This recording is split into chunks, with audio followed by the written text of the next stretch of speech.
Hello, hello, hello, everybody. Today, we're going to talk about a key difference between delegating outcomes and delegating tasks. So, remember, delegating outcomes is when you're delegating some sort of key result in your business or organization. And someone's actually going to own the result and they're going to figure out how to do the work to make it happen, or they're going to be the person who's accountable for ensuring that gets figured out. And this is very, very different than when we delegate a task where we're saying, like, this is what I want you to do, and this is how you should do it. Usually we're prescribing the how, and it's also the job is done when the task is done. When you delegate an outcome, the job is done when you achieve the outcome, essentially, or potentially decide it's not achievable. But you achieve the outcome, and it's not like you keep working until it gets accomplished. So here is one really important key difference. When you assign a task, you just assign it. Usually you just say, hey, can you do this? Will you do this? Or essentially that means just do it, right? The person's job is to basically do the task that you are assigning. So you just assign it. When we are assigning outcomes, we actually need mutual agreement. So as the owner or CEO, I might, say, hey, I'm looking for someone who wants to own this outcome. And I can ask my team for volunteers. At the end of the day, through this process, we need somebody who has volunteered, someone who has agreed that they want to own that outcome. Not everybody's ready to own an outcome, and I'm going to talk about that in a moment. But we need someone who is accepting. They're saying, yes, I want to do it. They have essentially volunteered to do it. Or they might say, hey, that is my role to own outcomes like these. So yes, that is why I'm wanting to do it. And as the CEO or whoever is also in some way maybe responsible for that outcome coming to fruition, we want to feel reasonably comfortable that they're the right person for the job, or that they're a good person for the job. Do they have to be the very best person for the job? Not necessarily. The pursuit of bests, the pursuit of perfections, is not actually the most effective, efficient way to run a business or a nonprofit. But they need to be a good person for the job. All right, so let's talk about a few key components about this.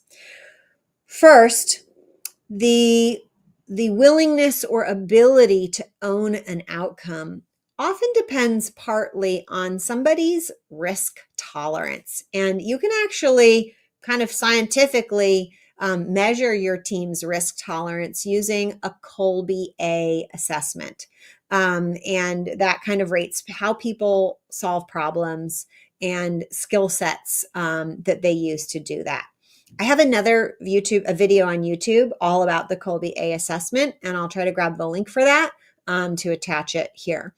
But what you need to know is the Kolbe assessment will literally tell you if your team member, anyone who takes the assessment, is comfortable taking risk or not comfortable on a scale of basically like 1 to 10. 10 being they're very comfortable with taking risks as a means of solving problems or achieving outcomes, which is like another way of saying solving problems. And a low number would be not comfortable. So we can kind of start to assess our team to see which team members from that risk perspective are going to be comfortable owning outcomes.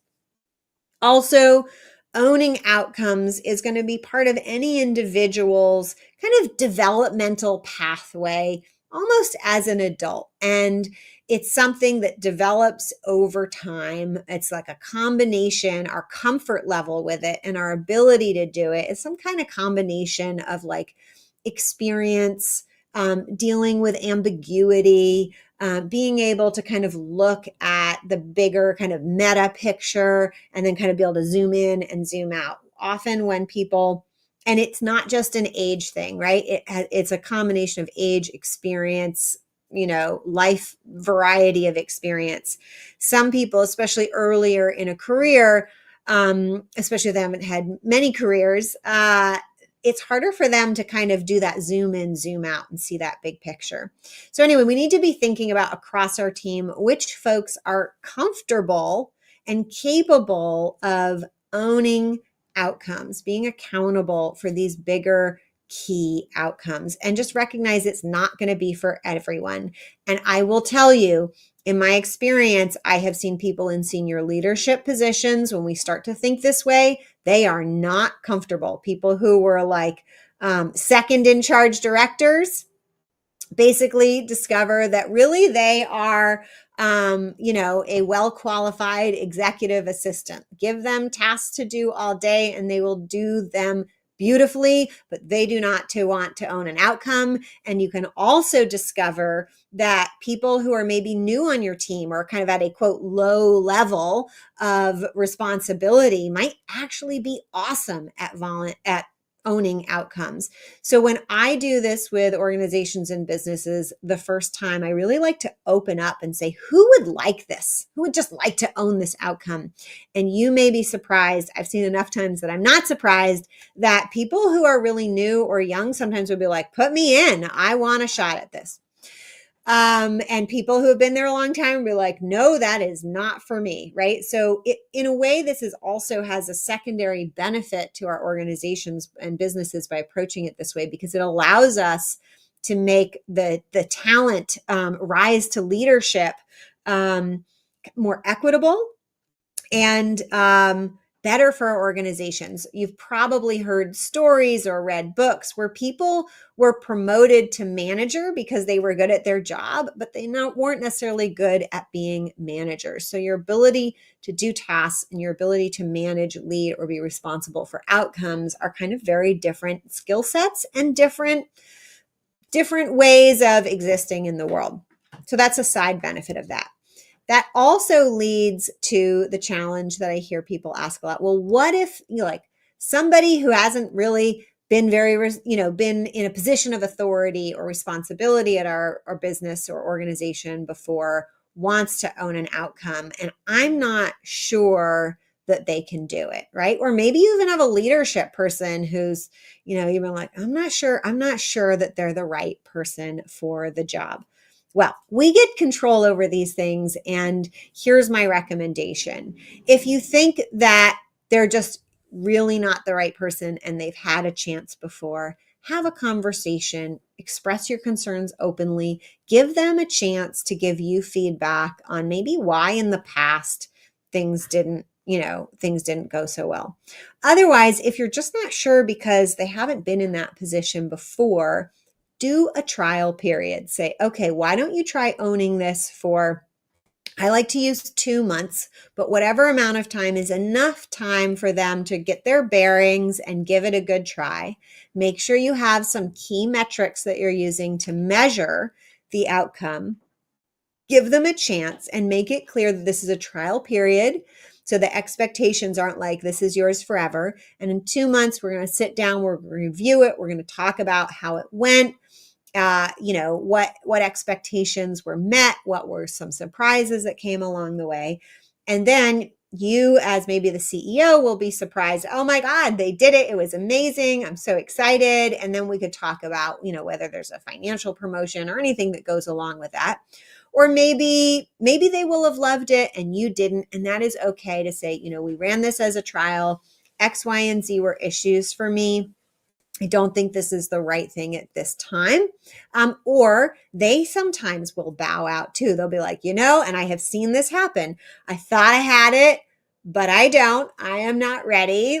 So let's find somebody else to do this, right? So you never know, but we want to have conversations. We don't want to just be like making assumptions and decisions. We want the brains thinking and communicating in the room. The more brains we can leverage in our businesses, the more we can delegate outcomes and the easier it is to scale.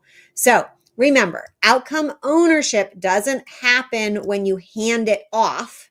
It happens when somebody says, I choose to own this result. That agreement is where accountability really begins. If you are listening to this and you're thinking, oh my God, I want to work with you, Sarah, doing this, I want to build a team who owns outcomes, who owns that level of accountability, you can go to pivotground.com/application, and we can schedule a call and talk about how we can work together to do that. Until next